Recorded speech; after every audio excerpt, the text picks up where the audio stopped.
This is Matrix Lord 212, and I felt I should make this video based on some comments, but I think we all learned a lot from this release date fiasco. Um, like I said, never in history have I ever seen where a release date had many different dates that everybody was reporting, and it was constantly wrong and then right. And then too, like Dr. Freedom said, they constantly have articles that they reshuffle and put on different sites, change the words around a little bit sometimes, and it's the same exact article. You know what? Who knew?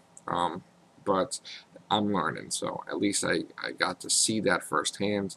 But I also want to talk about a comment that was made by a regular subscriber on my channel, Mr. What's Rossable. Now, he basically said that Doctor Who fans are killing the show, and I want to clarify how my opinion that is so wrong. Um, from my experience, if Doctor Who didn't have fans, okay, the show wouldn't be where it is today. Fans are the ones that kept the show alive. Fans are the ones that stood by their show when it was canceled. They gathered in conventions, they gathered in parties, they gathered with letters and petitions to bring the show back. Fans have made videos. Fans have visited the BBC, went to the experience, went everything they could to restore the show and to spend time looking at museums of their favorite show with Doctor Who. If there were no fans, okay, the show would have never came back on the air. And you want to say how? Well, guess what? Russell T Davies was a fan. Stephen Moffat was a fan. David Tennant was a fan. So guess what? If there was no fans, there would be no interest in bringing it back. There's your paradox right there. Okay, so it was basically the fans that brought them back, brought Doctor Who back. Russell T Davies, Stephen Moffat, David Tennant. If Russell T Davies wasn't a fan, he wouldn't push to bring it back. So the fans, are very very important to Doctor Who.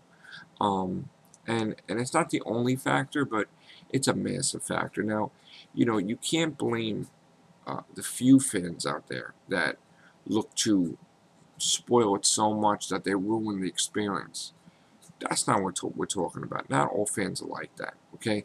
But you know what? If you don't have hype, if you don't have excitement, then the show is dead, okay? When you have tons of people writing great criticisms and negative criticisms, any criticism or any type of hype is welcome promotion for the show, okay?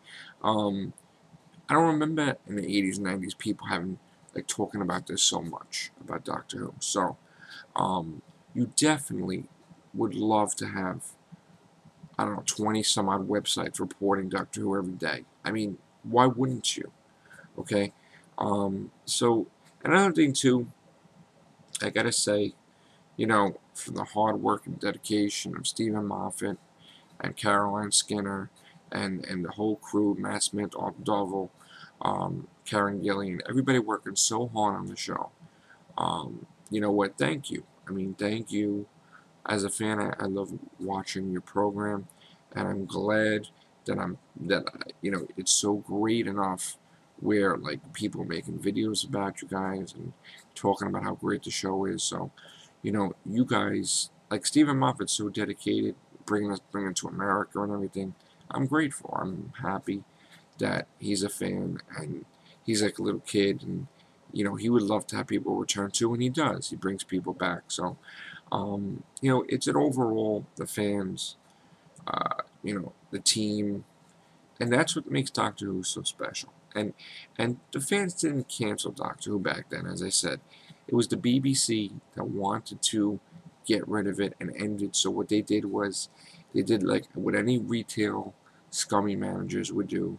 They would play around and mess around to try to find a way to get rid of it. And what they did was they messed around with the schedule where people didn't even know when it was on, and then they got rid of it, and there was no interest. And the example that there was no interest of having Doctor Who on anymore, or of continuing with it is that they gave it away to America in 1996. Okay, so afterwards they wanted it back, and that's fine. But the thing was, they didn't want it after a while. And because they weren't interested in it, they killed the show themselves. They killed it themselves. It wasn't the fans. It was the fans that brought it back. It was the fans that kept it alive. So I just wanted to make a video about the fans and the ramifications and the power of the fans. Fans have brought shows back from being gone. Family Guy came back. There's so many different shows that have come back, like Arrested Development's coming back. A lot of shows have been brought back because of the fans, the power of the fans. Power of the fans just pushing and pushing. So you need fans, okay? So in answer to your question, no, it's not the fans that are killing Doctor Who. People have the right to listen or not listen. People have the right to, monitor what they do. And if they don't want to know spoilers, they won't watch it. People are still going to watch it. So that's it. All right? Bye for now.